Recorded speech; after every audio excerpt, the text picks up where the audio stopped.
చీరాల నియోజకవర్గంలో టీడీపీ నాయకులకు ఓటమి భయం మొదలైంది. టీడీపీ ఎమ్మెల్యే అభ్యర్థి అయిన కర్ణం బలరాం నుండి నిన్న మొన్న ఆమంచి దగ్గర నుండి టీడీపీలోకి చేరిన జంజనం శ్రీనివాసరావు వరకు చీరాలలో చాలామంది నాయకులున్నారు. కర్ణం బలరాం, పాలేటి రామారావు, పోతుల సునీత, గవిని శ్రీనివాసరావు, వైసీపీలో సీటు రానందుకు టీడీపీ తీర్థం పుచ్చుకున్న యాడం బాలాజీ. ఇంతమంది నాయకులు ఉండి కూడా కృష్ణమోహన్ని ఓడించలేకపోతున్నామంటూ వాపోతున్నారు ఈ నాయకులు. వీళ్ళకి ఓటమి భయం ఎందుకు మొదలైందంటే వైఎస్ఆర్సీపీ బలపరిచిన ఎమ్మెల్యే అభ్యర్థి ఆమంచి కృష్ణమోహన్ ఈరోజు నామినేషన్ చేశారు. ఈ సందర్భంగా ఆమంచి తన స్వస్థలమైన పందెలపల్లి నుండి తన ఇంటి దగ్గర నుంచి చీరాల వరకు రోడ్ షో నిర్వహించారు. ఈ రోడ్ షోకి అశేష జనం ఆమంచితో పాటు నడిచారు. వేటపాలెం నుండి చీరాల వరకు జనసంద్రంలో మారిపోయింది. కిక్కిరిసిన జనానికి నమస్కరిస్తూ ఆమంచి నామినేషన్ చేశారు. ఆమంచి నామినేషన్కి వచ్చిన జనాలను చూసి చీరాల టీడీపీ నాయకుల్లో ఓటమి భయం మొదలైంది.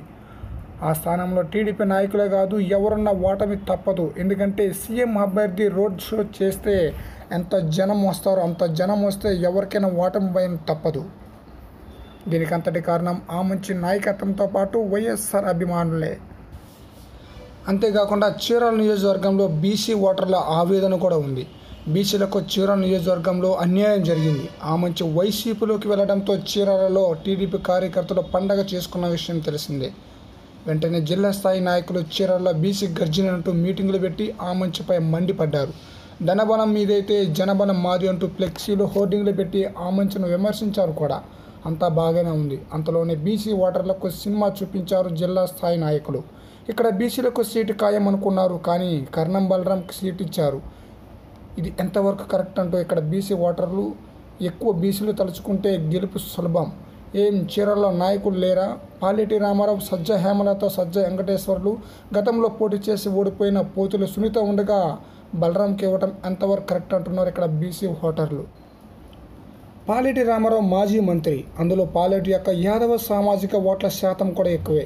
పాలేటికి సీటు ఇవ్వకుండా అవమానించారంటూ వారి సామాజిక వర్గం వారు ఆవేదన వ్యక్తం చేస్తున్నారు. ఫైనల్గా చీరాల బీసీ ఓటర్లు కర్ణం బలరాం సొంత నియోజకవర్గంలోనే గెలవలేదు, పైగా అక్కడ టికెట్ ఇవ్వకుండా ఇక్కడ టికెట్ ఇవ్వటం ఏంటి అని వాపోతున్నారు. పై వాటిని గమనిస్తూ నాన్ లోకల్ అయిన బలరాం కంటే లోకల్ అయిన ఆమంచే బెటర్ అంటున్నారు. యాదవ సామాజిక వర్గం ఓట్ల శాతం కూడా సగానికి పైగా ఆమంచికి పడటం ఖాయంగా కనిపిస్తుంది. చీరాల నియోజకవర్గంలో ఆమంచి కృష్ణమోహన్ గెలుస్తాడా, కర్ణం బలరాం గెలుస్తాడా? మీ యొక్క అభిప్రాయాన్ని కామెంట్స్ రూపంలో తెలియచేయండి. ఈ వీడియో నచ్చితే లైక్ చేయండి, షేర్ చేయండి, కామెంట్ చేయండి.